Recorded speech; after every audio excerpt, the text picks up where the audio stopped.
How's it going, everyone? I hope you all are having a wonderful day. I'm Ames, and for today's video, I wanted to talk about which pirates in the One Piece universe have the potential to become one of the emperors of the sea. These pirates currently have the capability to be an emperor. They just don't have the crew size or influence to be considered one. Now, I'm not saying these pirates can take on the emperors in a one-on-one fight. Not at all. This video focuses more on which pirates would the Navy label as an emperor under different circumstances. In the One Piece universe, there are certain requirements a pirate must meet for the Navy to consider them an emperor.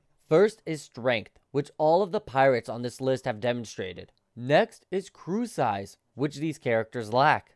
So you either need a massive crew or at least a high quality one like Shanks and Luffy currently have. Next is having powerful pirates ally themselves under you like how Luffy got when he became an emperor. Finally, it's territory. You need to have islands under your control in the New World because that's the Yonko's territory. If in an alternate universe, these pirates had massive crews, allies, and territories, the government will have no choice but to label them as an emperor. Also, just to let you all know, I will not be including any members of the worst generation because it seems like they will become emperors themselves, or they are currently members of the Yonko's crew. First, we begin with the pirate whose name is well known throughout the world. He is larger than life. His crew is notorious throughout the Grand Line. If he had big aspirations, he would have definitely become an emperor by now. I'm talking about the one, the only, Buggy D, Genius Jester.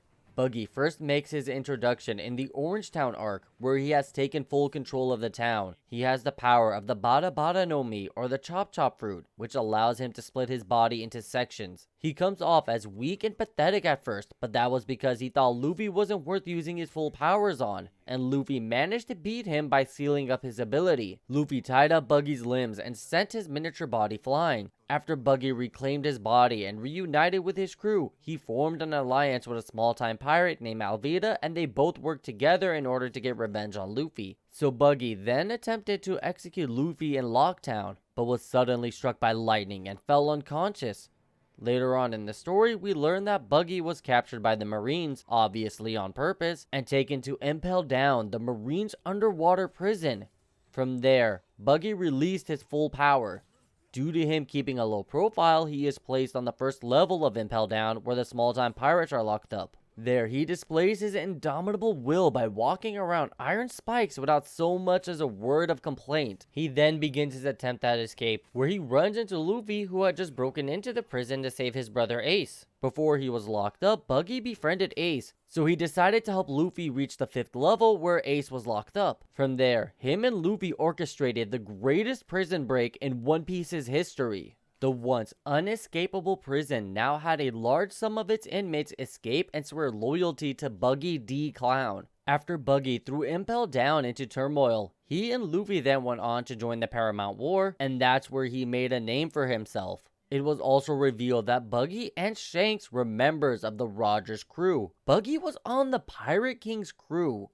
That alone caused the Navy to make him a warlord and get him on their side. After the time skip, we see Buggy as a warlord running a mercenary business called Buggy's Delivery Service. Last we saw of him, he declared war on the Navy for dissolving the warlord system and coming after him. Buggy fully displayed his strength when he broke out of Impel Down. He's clearly strong enough to take on any emperor with ease, but his goal isn't to become an emperor. He only wants to find treasure and make money, which he is currently doing thanks to Buggy's delivery. Now, if he wanted to become an emperor, he could easily gather a massive crew, thanks to the fame he got during the Marineford arc. People would kill to join the crew of a former member of the Roger Pirates. From there, Buggy can easily amass territory and allies who will fight under him. Then he could potentially conquer the New World and go to Laugh Tale since he knows where it is thanks to his time on Gold D. Roger's ship. Next up on this list, we have someone else whose name is known throughout the world. He's the world's greatest swordsman, Hawkeye Dracula Mihawk. We first meet Mihawk during the Baratie arc, when he left the Grand Line to chase after the pirate Don Krieg. He first displayed his monstrous strength by slicing Don Krieg's ship in half before even reaching the Baratie restaurant. It's there when we learn he's the world's greatest swordsman and a warlord. Zoro challenged him to a fight but got easily defeated. Later on, when Luffy got his first bounty, Mihawk went to inform the Emperor Shanks and then proceeded to celebrate with him. Apparently, Mihawk considered Shanks to be a rival until he lost one of his arms. So from that, we know Hawkeye's swordsman skills are equal to one of the Emperor's. The next major moment that we see Mihawk involved with would be during the Paramount War. He was one of the first people to throw out an attack, and he aimed it right at Whitebeard. He referred to it as the world's strongest slash, but it was blocked by one of the Whitebeard commanders, Jozu, who could cover his skin in diamonds. So we now know that slicing through diamonds is no simple feat, since the supposed strongest slash couldn't put a scratch in it. Which is a little disappointing, but who knows, maybe the attack wasn't infused with Haki. Maybe it was just a normal slash to test the waters a little bit instead of going all out from the get-go. He's also seen slicing massive frozen waves from a distance, cutting them cleanly in half. Now, he may not have had any major on-screen battles after this, but he does train Zoro in swordsmanship during the time skip. He is shown teaching Zoro how to cover his sword and armament Haki to prevent them from chipping or breaking. He also explains that Zoro doesn't have the capability to turn his blades into a black blade yet. We do know that Hawkeye's Yoru is a black blade, so we can assume that Hawkeye has the ability to turn a sword into a black blade. On the topic of his sword, Yoru is a Meito ranked sword of the highest grade. It's graded as a Saijo Owazemono, a supreme grade sword. The Meito rank system is used to determine how powerful a well-crafted sword is. So if a sword gets a Meito rank, then it's considered one of the greatest swords in the world, and Hawkeye's Yoru has achieved the highest of those ranks. Whether this was before or after it became a black blade has yet to be revealed. But it doesn't change the fact that it's currently being wielded by the world's strongest swordsman. Now that we have established Hawkeye's strength, it's safe to say that he has the capability to compete with the Emperors of the Sea. Now imagine, if you would, Hawkeye with a crew of the greatest swordsmen in the world, going around the New World challenging all of those who have displayed some semblance of strength. Personally, I can't picture Mihawk with a crew the size of Big Mom or Kaido's crew. He seems more like the type to have a small crew with highly skilled members like Luffy and Shanks. Now, of course, his crew will primarily be consisted of swordsmen whom he has taken under his wings and personally trained them. Now, Hawkeye is a bit of a recluse, so he won't be spending too much time on deck with his crew, but he will definitely watch over their training and make sure their skills don't dull. And if he finds someone who he deems worthy enough to join his crew, it's more likely than not that he will have his crewmates train them up to an exceptional level before he personally gets involved. I can't really see him having a lot of allies or territory even in an alternate timeline, but his crew of swordsmen would have a big enough reputation to be considered an Emperor of the Sea by the Navy standards. He may not try to conquer the New World and reach Laptail, but he will hunt down anyone that has entered the New World with a reputation and test their strength. He will be considered the first major obstacle any up-and-coming pirate would have to go through once they enter the New World. Next up on the list would be a pirate who has challenged some of the most notorious pirates in the world and won with relative ease. His name is Edward Weevil, aka Whitebeard Jr. Weevil is the unconfirmed son of Edward Newgate and a warlord of the seas before they got disbanded. He was introduced post-time skip in name alone and was fully revealed in the Zou arc when he challenged the AO pirates and defeated them. He's rarely shown in the story, but when we do see him, it's usually surrounded by death and destruction. Weevil's goal is to hunt down former members and allies of the Whitebeard pirates in order to obtain his alleged father's treasure. It's been confirmed that he's defeated 16 total crew members and allies so far. He wields a naginata, which is a giant glaive-like weapon like his supposed father did. It's also been stated by Kizaru that Weevil's strength is similar to that of Whitebeard when he was younger. So, we have a man who is claiming to be the son of an emperor, has strength similar to that of a younger Whitebeard, and has made a name for himself by defeating powerful pirates who hold prominence in the New World, the most dangerous part of the Grand Line. Yeah, there is no doubting Weevil's strength at this point. The only thing keeping him from amassing a massive crew of his own is his own stupidity and blind loyalty to his mother Bakin. Weevil doesn't have any real motives, he just does what his mother tells him to do, and she wants to find Whitebeard's treasure and get rich. She's using her son's naivety to get him to go fight these powerful crews for her own selfish gains. Now, in an alternate timeline where Weevil was a little bit smarter and not being manipulated by Bakken, he could have set sail and gathered a massive following of pirates looking to use his strength to enter the new world. I don't think Weevil would be a charismatic leader like Luffy, but he is strong enough for people to want to work under him, especially if they are intelligent enough to lead the crew as a second in command. And of course, as the supposed son of Whitebeard, it's possible instead of fighting the remnants of the Whitebeard crew, he could have recruited them and gained a massive allied force thanks to his name alone. Although it does seem like the Whitebeard crew don't appreciate him claiming to be Whitebeard's child when Newgate himself considered the crew to be his children.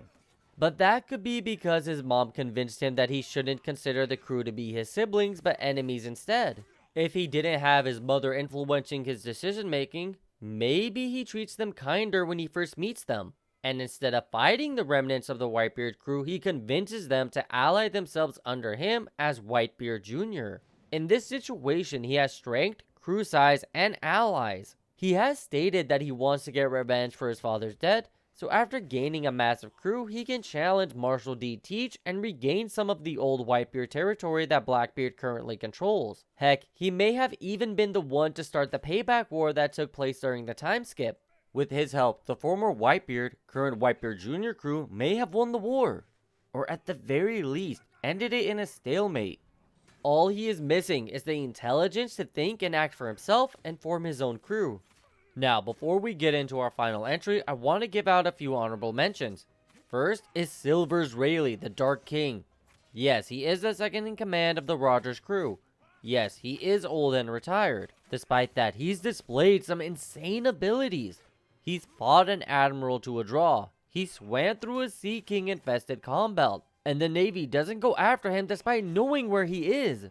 The reason the Navy doesn't go after him is because they don't want to lose resources on a man who isn't bothering anyone. In other words, they are afraid to go after him.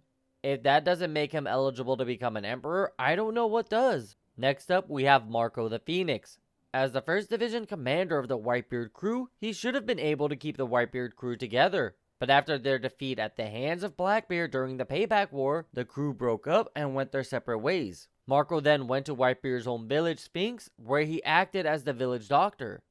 He then showed up in Wano and fought against two Calamities, the two strongest members of the Beast Pirates, led by the Emperor Kaido. He even managed to temporarily hold them at bay while simultaneously shooting Zoro to the roof of Onigashima. That moment is what makes me think he has the potential to be an emperor, but it's his humiliating defeat at the hands of Blackbeard that makes him an honorable mention. Finally, we have Kizuki Odin, the greatest samurai to ever live. He rode on both Whitebeard and Gold Roger's crew, and helped guide Rogers to Laugh Tale. He's displayed his ability to win people over with the 9 red scabbards. He's also shown his superior sword skills and hockey by wounding Kaido. The only reason he's an honorable mention is the fact that he's dead. And even in death, I think his will and badassery will cause a certain someone to carry his name throughout the new world as an emperor in his honor. Now to the final character on this list. You know how the saying goes, save the best for last? Well, I didn't in this situation. This last entry is more of a biased entry, but it's still possible for this character to rise to the ranks of emperor. It's just not as likely as the others on this list, especially since the other characters are more powerful than her. I'm talking about the pirate empress herself, Boa Hancock. We first meet Hancock when she is being ordered by Vice Admiral Momonga to answer the world government's summon to aid them in the Paramount War against the Whitebeard crew. Not only did she refuse, but attempted to turn the Marines into stone. The only person she failed to petrify was Momonga himself, because he stabbed himself in the hand, so he doesn't have any impure thoughts of her. For you see, Boa has the Meta no Mi, or the Love fruit, which causes anyone who has any impure thoughts of her to turn to stone. With her being one of the most beautiful women in the world, it's easy for her to get anyone, men, women, and children, to have impure thoughts of her so she can turn them to stone. Then during the Marineford arc, we see her holding her own against multiple opponents and even fended off Smoker when he came after Luffy. Granted, this was before Smoker learned hockey, while Boa Hancock was proficient in it. Other than that, there is nothing extreme that she does that is worth mentioning. Still, she is the leader of the Kuja tribe, who who are a race of Amazonian women who are exceptional hockey users. Hancock is the leader and strongest member of the Kuja, as well as a member of the Warlords. Her strength is well known and fully displayed during the Marineford arc, when she fought against multiple members and allies of the Whitebeard crew. Now, she is not as strong as the other pirates on this list, or at least based on what we have seen so far. She is stated to have Conqueror's Haki, but we just don't know how powerful it is. So based on assumption alone, I would assume her Haki is equivalent to Doflamingo's Haki based on the similar traumas they endured. From what I can tell, your Haki is based on your mental state, and a negative mental state seems to trigger it and cause it to grow. Similar to the shouting gun in Naruto, the stronger her Haki is, then the more potent her Devil Fruit should be as well. Since we've seen that Haki can negate Devil Fruit abilities, I'm assuming the reverse is true too. So the stronger your Haki is, the less likely your Devil Fruit ability will be negated. If that is the case, then it doesn't matter how strong her opponents are, she can just turn them to stone with her ability. Then she can use her looks to gain a massive following of strong women who will be enlisted into the Kuja tribe. Her crew will consist of the members of the Kuja clan, while outsiders, aka men, will simply be allied under her flag. Then after that, territories will come as she expands her influence. This scenario is more likely to happen in an alternate timeline. However, I do believe she can become an emperor in the canon of One Piece. Kind of. When Luffy becomes the pirate king and Hancock marries him and becomes the pirate queen, the Marines will have more than enough reason to consider her an emperor if she continues to act on her own instead of allying herself under the Straw Hat flag. In that case, she is still the captain of the Kuja pirates, but also has the Straw Hat Grand Fleet backing her up. She will have too much influence in that case to not be considered an emperor. These are just my thoughts on the potential of the pirates in the One Piece universe, and how alternate timelines could cause them to fully awaken their potential, especially with Buggy. If he got serious, not just the Navy, but the whole world would be in danger. Luckily, Buggy isn't really motivated to rule the world. He just wants money. The rest all could be emperors if they wanted to. But everyone has their own dreams and ambitions, which by the way, all the power to them. If they don't want to conquer the Grand Line, that's up to them. They each have their own dreams that they are fulfilling or have already fulfilled. Let's just hope that someone like Weevil doesn't amass that power and uses it to spread chaos throughout the One Piece universe. And with that, I would like to thank you all so much for watching. I truly appreciate it. I like making these One Piece videos where I just goof around and talk about some stuff that I have been thinking about. Let me know what you all think of the video in the comment section down below. I look forward to seeing you in the next one, and remember to keep having fun. See ya!